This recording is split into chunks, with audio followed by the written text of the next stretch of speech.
Berarti Gibanjara tak tolakkan iaitu tipu daya syaitannya Gibanjara. Yang nak cara mati-mati makro. Yang apa ke? Buat tipu daya syaitan. Yang cara baklun cara pegah makro. Yang cara adon ni bang.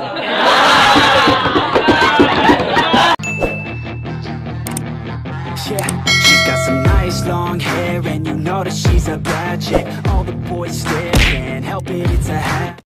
Kemana? Bismillahirrahmanirrahim. Ya, dengan bahawa ditolak ianya perintah akan tipu daya syaitan. Yang kiban ngomong irama tak turah bacu tak ke mana kiban ke mana bawa bida turah ile. Galak-galak ron. Lagi fikir itu yang galak-galak. Hello dah. Kalau dah yang ulang memang apa surah.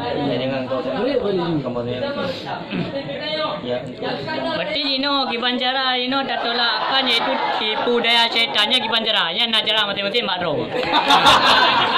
Mungkin cara dia fikir juga mungkin. Yang nak cara mati-mati makro. Mak Gibanjara yang tu tinggal fikir cara aja Giban.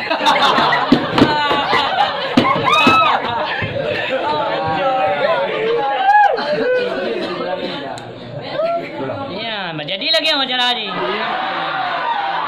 Mungkin lagi tengok kunu ya jamaah. Mungkin terus ni kali ya. Tengok mungkin kali dengar azan Allahu Akbar Allahu Akbar. Pada dengar azan yang ketengok kai perintah le setan kai biti-biti bab piang nun. Yang aku nampak baik jamaah di bahna ngan ke undang kamthon ni kau beli ya kan. Yang kan lawanan. Yang tipu daya setan. Kita tengok kai kamat tadi. Kai kamat yang kai tumayang luar berakan tadi. Aku umum tu saya masbuk nang budang nang kurau. Tak mutang dia. Yang iaitu yang gawak ngawak mana ada jamaah yang wak tu ke. Buat tipu daya setan. Yang cara baklun cara pegah makro nya cara adon ni bang. Yang baklun dia cara bungkau nak yang dia. Mana? Orang lain yang dong. Udah. Jangan nak ke wahai syaitan ni.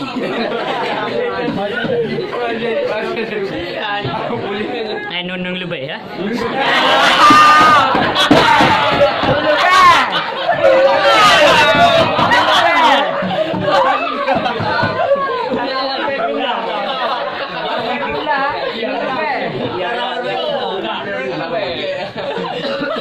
Jalan je jung. Yuk. Dan bermula tak sawan tak babi nak. Bermula tak babi itu syahwat. Yang dijadi ianya syahwat minha daripadanya. Yang dijadi minha daripada syahwat daripada berubah macam yang terukur yang payah buat no. Jadi syahwat tak babi giban. Gibannya tentu merah. Tipu mana ada bupa? Tipu mana ada? Tipu mana ada bupa? Tipu apa? Ya ibarat anak biukun.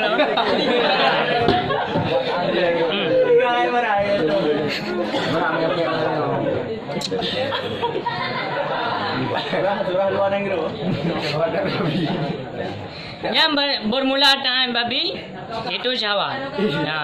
Dia tangan dia kangen syahwat. Hana badangi nak makai bedah dia kan yang cara. Dia tangan dia untuk mula moji bawa. Yang yo paling mau papu kat teruk dia berarti. Dia tangan babi yang dengan syahwat. Dong dengan syahwat dia. Ai bahan dong dia tengok kam. Angku punya tangan babi yang dengan syahwat.